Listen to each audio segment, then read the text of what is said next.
Connector and Entity Configuration in Attach2Dynamics. This organization uses Dropbox. So let's get started with creating connector for Dropbox. Let's select Dropbox here.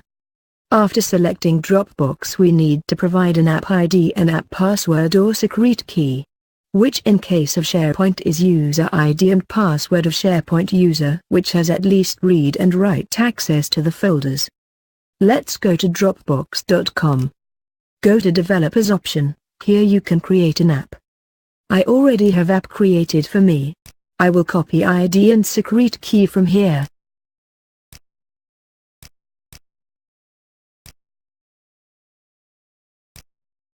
Next I need to add this URL on Dropbox.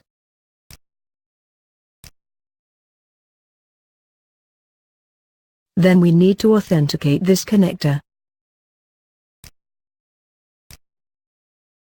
Once connector is authenticated successfully, you can add entity configuration.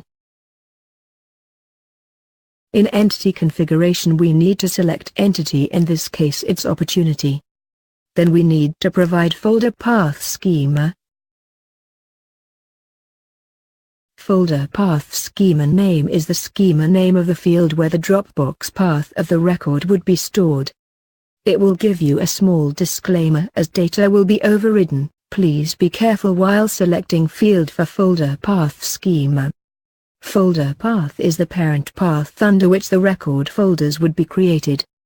Next you need to select attachment action. Further we can select whether we want to override files or not. You can refer our user manual for more details about configuration. So we are done with basic steps to use Dropbox with Attach2Dynamics. Thank you for watching. To learn more about Attach2Dynamics visit www.inorgic.com. For live demo, contact us on crm@inorgic.com.